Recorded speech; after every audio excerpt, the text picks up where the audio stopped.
प्यारे बच्चों, आज हम एक्सरसाइज 3.4 दो चर वाले रैखिक समीकरण को बताने वाले हैं। आप लोग एक्सरसाइज 3.3 तक हल कर लिए होंगे, अच्छे से समझ गए होंगे। आज हम इस चैप्टर को अच्छी तरह से समझेंगे। तो इसमें जो क्वेश्चन कह रहा है 1 नंबर में, पहला नंबर में, कि निम्नलिखित समीकरणों के युग्म को विलोपन विधि तथा प्रतिस्थापन विधि से हल कीजिए और कौन सी विधि अधिक उपयुक्त है। तो आपने पिछले एक्सरसाइज 3.3 में देखा कि मैंने आपको प्रतिस्थापन विधि अच्छे से समझाया था। आज हम आपको सिर्फ और सिर्फ विलोपन विधि इसमें बताने जा रहा हूं। आप लोग प्रतिस्थापन तो समझ भी गए हैं। इस चैप्टर को आप प्रतिस्थापन विधि से 1 नंबर के क्वेश्चन को भी हल कर लीजिएगा। तो आइए हम विलोपन विधि को समझते हैं। इसी से इसका पहला क्वेश्चन लेते हैं। एक्सरसाइज 3.3 का पहला क्वेश्चन है 1 नंबर, x प्लस y बराबर 5, 2x माइनस 3y बराबर 4। तो अच्छा से समझें। आपको मैंने पहले भी बताया था कि दिए गए समीकरण को सरल रूप में तोड़ना है। अगर सरल रूप में है तभी जाकर के हम इसे समीकरण फर्स्ट और समीकरण सेकंड मानेंगे। अगर सरल रूप में नहीं है तो इसे समीकरण फर्स्ट और समीकरण सेकंड नहीं मानेंगे। तो सबसे पहले इस क्वेश्चन को गौर से देखिए। है x प्लस y बराबर 5। इसमें कहीं आपको न जोड़ दिखाई देता होगा, न भिन्न का जोड़ दिखाई दे रहा है, न घटाव सिंपल जोड़ दिखाई दे रहा है, न सिंपल घटाव दिखाई दे रहा है, कुछ दिखाई नहीं दे रहा है। तो ऐसे क्वेश्चन को हम लोग समीकरण फर्स्ट मान लेते हैं। थोड़ा सा समझिएगा, ये विधि जो मैं बताने जा रहा हूं विलोपन विधि। कौन सी विधि है नन्नू रे? विलोपन विधि। इसी विधि से आप एग्जाम में आने वाले सारे क्वेश्चन, सारे भाषा के क्वेश्चन को हल करिएगा। मैं फिर बता दूं, भाषा का जब क्वेश्चन हल करने के लिए देगा तो आपको ये नहीं कहेगा कि प्रतिस्थापन से हल करो या विलोपन से हल करो या वर्गीकरण विधि से हल करो। भाषा का क्वेश्चन देगा तो सिर्फ कहेगा कि हल करो, मान निकालो। तो आपको अच्छा लगेगा, आसानी से बनेगा विलोपन विधि से। विलोपन विधि में आपको आसानी से बन जाएगा। तो बहुत आसान है, इसको ध्यान से समझिएगा, बहुत आसान लगेगा आपको। तो मैंने इसे समीकरण फर्स्ट मान लिया है और इसे भी मैंने समीकरण सेकंड मान लिया है। यहाँ भी कुछ बचा हुआ है ही नहीं। दोनों, एक को समीकरण फर्स्ट, एक को समीकरण सेकंड मैंने मान लिया है। चलिए, तो इसे हल कैसे करते हैं? तो पहले तो मैं एक और लाइन को खींच दूं और होता क्या है ध्यान से समझिएगा। बस एक लाइन में इसे चुटकी बजाते ही आप समझ जाइएगा इसमें होता क्या है। इसमें जो होता है, समीकरण फर्स्ट के x के गुणांक को, यानी x के गुना में जो है, x का जो गुणांक है, x के गुना में जो है, उसको हम समीकरण सेकंड से गुना कर देते हैं। और समीकरण सेकंड के गुना में जो है, ये वाला पॉइंट, ये 2, उसको हम समीकरण फर्स्ट से गुना कर देते हैं और मेरा हिसाब हल हो जाता है। आप सोच रहे होंगे कि क्या सर समीकरण, क्या सर सिर्फ और सिर्फ x से के लिए ये सही होगा? क्या मैं y के गुणांक को अगर ऊपर नीचे गुना कर दूं, यानी इसके y के गुणांक को समीकरण सेकंड से और इसके y के गुणांक को समीकरण फर्स्ट से करूंगा तो हिसाब गलत हो जाएगा? तो नहीं मेरे प्यारे बच्चों, दोनों चर में से किसी चर के गुणांक को आप समीकरण फर्स्ट और समीकरण सेकंड से गुना करिएगा तो हिसाब बन जाएगा। सिर्फ एक ही चीज याद रखिएगा, अगर यहां से x का चर ले रहे हैं तो यहां से भी x का चर लेंगे अगर यहां से y का चर ले रहे हैं तो यहां से भी y का ही चर लेंगे, चर मत बदलिएगा गुणक लेने। तो आप हमसे पूछिएगा तो मैं सुविधा के लिए हमेशा x के ही चर को यूज करता हूं, x के चर को। तो देखिएगा x चर को ही तो यूज कर रहा, x के गुना में यहाँ पे कितना है तो सर कुछ नहीं है तो 1 है, इसको समीकरण फर्स्ट से गुना कर दो, सेकंड से गुना कर दो, और समीकरण सेकंड के x के गुणांक में, x के गुणांक में 2 है, उसी समीकरण फर्स्ट से गुना कर देते हैं। चलिए अब बनाते हैं।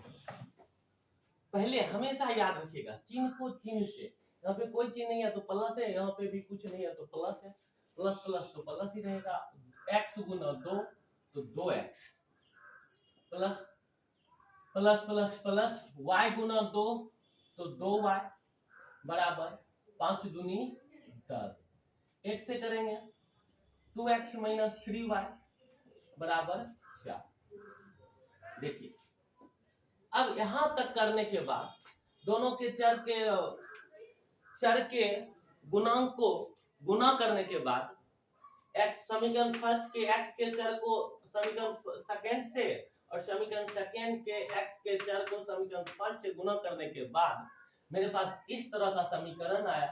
और इस तरह के जब समीकरण आते हैं तो हम इस समीकरण को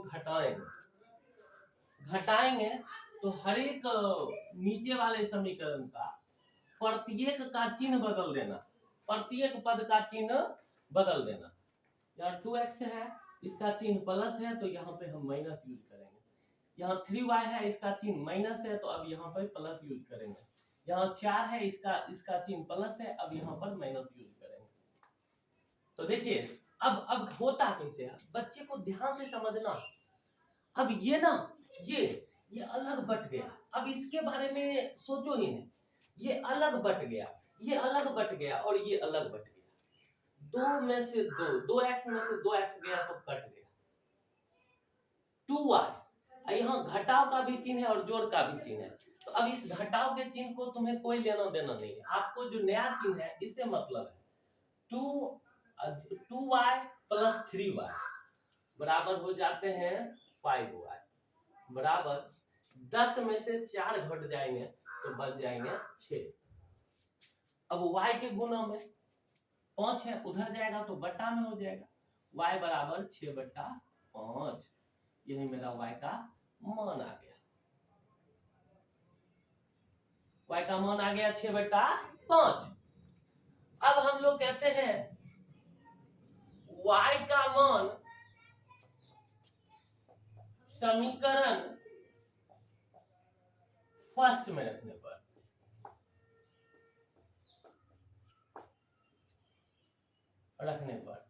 y का मान कहां रखने पर, समीकरण फर्स्ट में रखने पर। आप समीकरण सेकंड में भी रख सकते हैं तब भी हिसाब बनेगा, तभी वही आंसर आएगा, फर्स्ट में भी रख सकते हैं तो वही आंसर आएगा। तो आपको सुविधा है, किसी भी समीकरण में आप मान को रख सकते हैं, लेकिन हम तो भैया बउआ हम तो समीकरण फर्स्ट में मान के रखेंगे, जो पहले मिला वही मेरे लिए ठीक है, जो समीकरण फर्स्ट मेरे नजरों में पहले आया उसी में मैं अपना मान रख दूंगा। हम लोग फर्स्ट को छोड़ के सेकंड में जाने वाले नहीं है, समझ रहे ना, हम समीकरण फर्स्ट में मान रखेंगे।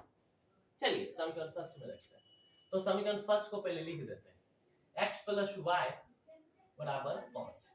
करने क्या आए हैं यहाँ पर, तो y का मान रखने आए, क्या करने आए हैं, y का मान रखने आए, x से हमें कोई मतलब नहीं, प्लस से हमको कोई मतलब नहीं, y का मान रखना है। y का मान कितना है सर, तो 6/5, y का मान है 6/5। मैं बार बार कहता हूँ ब्रैकेट यूज करो, जब भी मान रखो तो ब्रैकेट यूज करो, बराबर 5।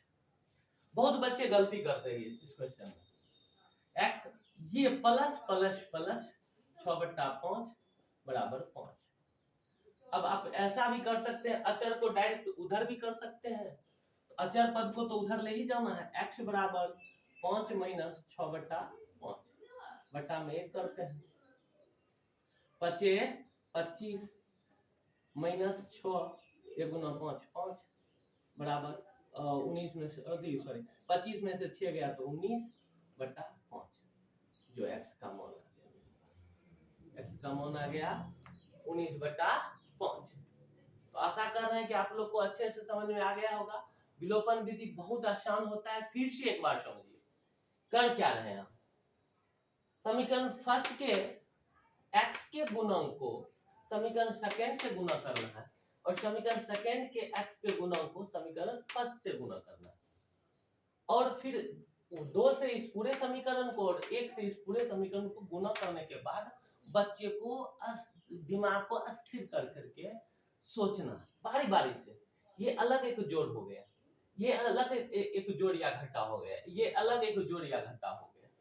यहाँ 2 में से 2 जा रहा है तो कट जा रहा है। यहाँ 3 जोड़ यहाँ 2 और जोड़ में 3y है, तो 2y जोड़ 3y तो 5y, और 10 में से 4 गया तो 6, y बराबर 6/5। और फिर y का मान हम समीकरण फर्स्ट में रखने जाएंगे, सेकंड में तो जाएंगे, जा भी सकते हैं, कोई दिक्कत नहीं है, लेकिन हम तो भैया फर्स्ट में जाएंगे।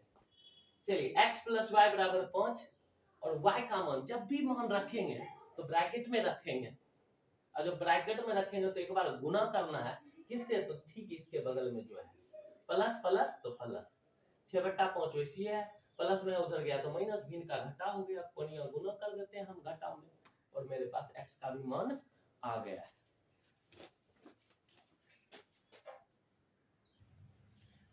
तो प्यारे बच्चों, अब हम क्वेश्चन नंबर 2 की बात करेंगे, 1 का 2। ये क्वेश्चन रहा 3x + 4y = 10, 2x - 2y = 2। ये साधारण रूप में है, सिंपल है, यहाँ कोई क्रिया नहीं है, तो हम इसे समीकरण फर्स्ट मान लेते हैं। और ये समीकरण सेकंड, यहाँ क्रिया है। अब सोच रहे होंगे कि एक तो सरल रूप में है सर, तो क्रिया क्या है, तो सभी में 2 मौजूद है, हम सभी पदों में 2 से भाग दे सकते हैं, बिल्कुल दे सकते हैं, और नहीं भी देंगे तो कोई दिक्कत नहीं है यहाँ पर, क्योंकि ये इसमें जब ऐसी परिस्थिति होती है भिन्न का जोड़ भिन्न का घटाव टाइप का, तो हम इसे साधारण रूप में इस रूप में ले आते हैं। अगर ये लगा भी हो तो हमें उतना कोई दिक्कत नहीं देने वाला। ये समीकरण सेकंड हो गया। चलिए आगे बढ़ते हैं विलोपन विधि में। आपको मालूम है समीकरण फर्स्ट के x के गुणांक को, x का गुणांक 3 है, तो यहाँ पर बुआ 3 से गुना कर देंगे, और यहाँ पर x का गुणांक कितना है, 2 है, तो 2 से कर देंगे। तो आप कह सकते हैं कि सर अब y के गुणांक को काहे न करते हैं, आप x को काहे करते हैं। इसमें एक समस्या है मेरे प्यारे बच्चों, x में से करिएगा ना तो 99% क्वेश्चन में, या 100% तो नहीं कह सकते, लेकिन 99% क्वेश्चन में यहाँ पे हमेशा प्लस चिन्ह ही दोनों में रहेगा। लेकिन इस तरह के क्वेश्चन को करिएगा तो कभी प्लस यहाँ पर रहेगा, कभी माइनस, तो कभी कभी बच्चों का प्लस माइनस छूट भी सकता है, जो ध्यान देके नहीं बनाएगा। लेकिन अगर इस तरह से बनाते हैं तो सुविधा से बन भी जाएगा और कोई दिक्कत भी नहीं होगा। तो जो काम आसानी से हो जाए, तो इस काम के लिए हम झगड़ा क्यों करें। जो दोस्त बना के काम हो सकता है तो दुश्मन क्यों बनाना। इसीलिए इसे एक्स चर को दोस्त बना के ही हम काम कर लेंगे। एक्स चर को, वाई से हमें कोई दुश्मनी तो है नहीं, इसे दुश्मन भी ना बनाना।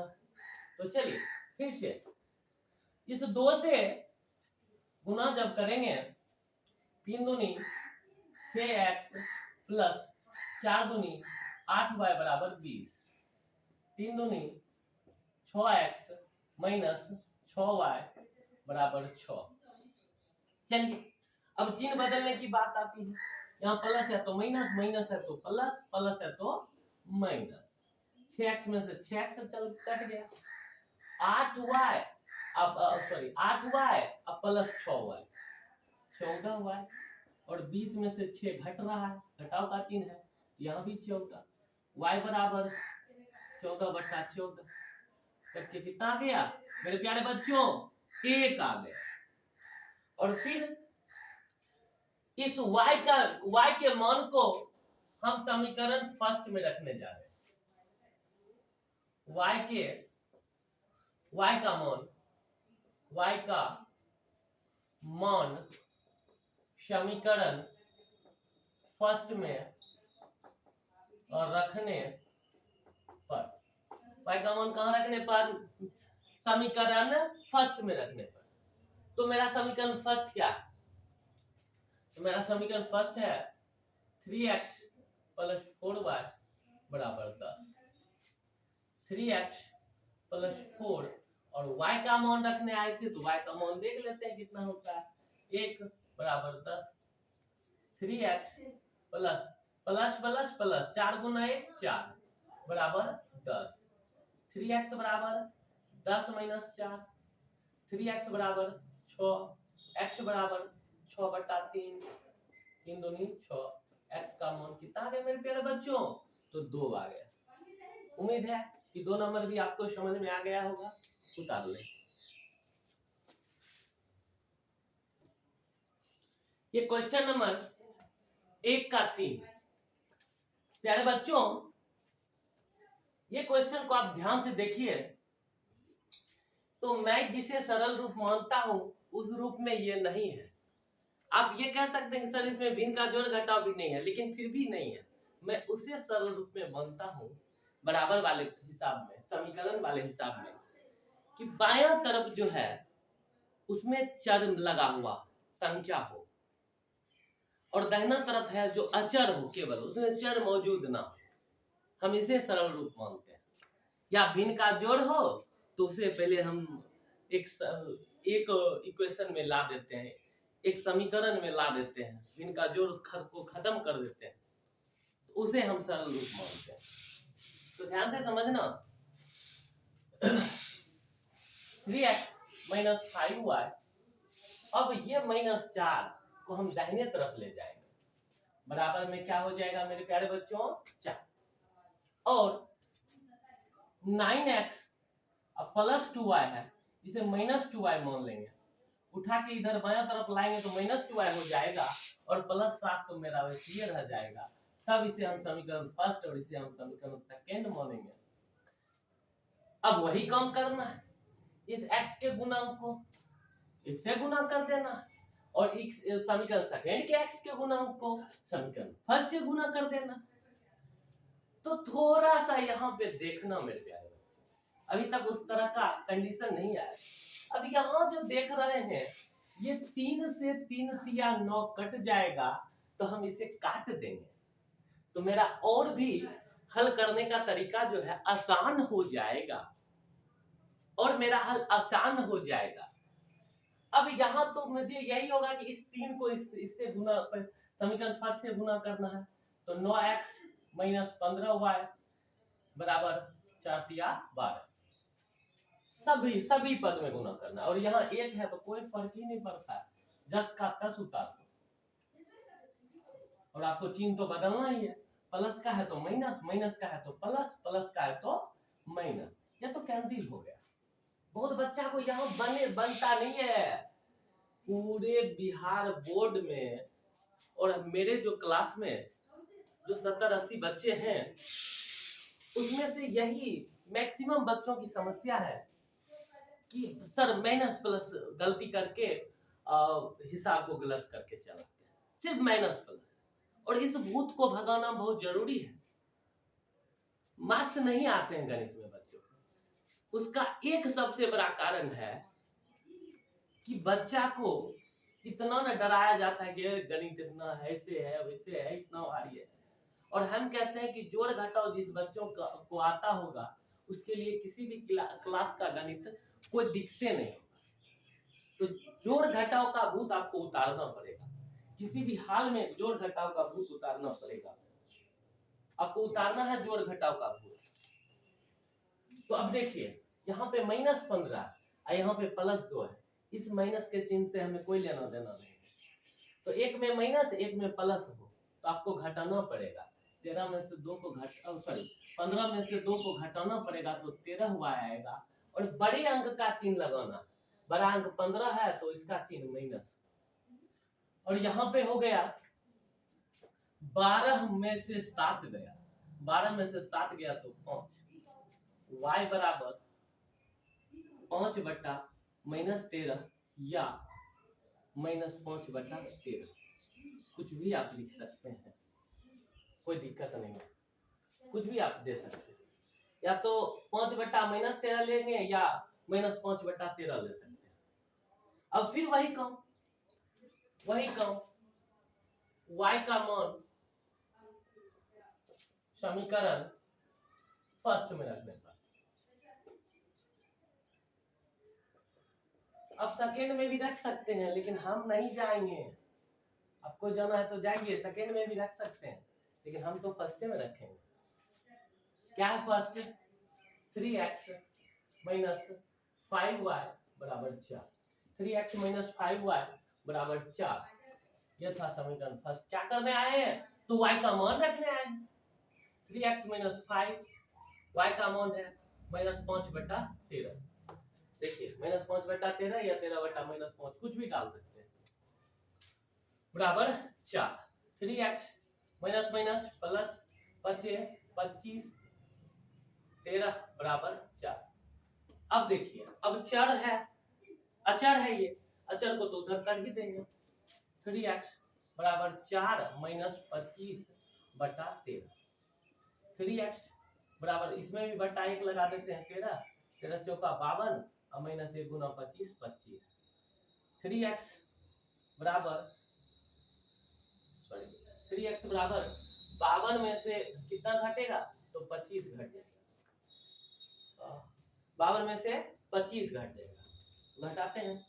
12 में से 5 गया तो 7, 12 में से 5 गया तो 7, और यहाँ पे 4 में से 2 गया तो 2/13। अब इस 3 से कट सकता है, 9 × 27। यहाँ पे आप लिखेंगे तो नहीं दिखेगा आपको। x बराबर 27/9, x बराबर 9/13। x का जो मान आ गया 9/13। उम्मीद है कि आपको समझ में आ गया होगा। एक का ये आखिरी क्वेश्चन है, चारों में। ये बहुत ही आसान क्वेश्चन है। बच्चा को लगता होगा कि ये थोड़ा सा भारी है, लेकिन बहुत आसान है। ये भिन्न के जोड़ के रूप में था, इसे मैंने पहले भिन्न का जोड़ कर दिया, और भिन्न के जोड़ करने के बाद कैसे किया, तो हम तो सीधा भिन्न का जोड़ करते हैं, कोनिया गुना कर देते हैं और फिर नीचे गुना कर देते हैं। ठीक उसी तरह से किया हमने। और जैसे ये आया तो जैसे ही भिन्न का जोड़ करते हैं तो उसके अगले स्टेप में हम कोनिया गुना भी करते हैं, क्रॉस मल्टीप्लिकेशन हो गया। और ये सरल रूप में, मैं जिसे सरल रूप मानता हूँ उस रूप में आ गया। ये भी क्वेश्चन का दूसरा पार्ट था, इसमें भी भिन्न का घटाव मौजूद था, मैंने इस पहले भिन्न का घटाव किया।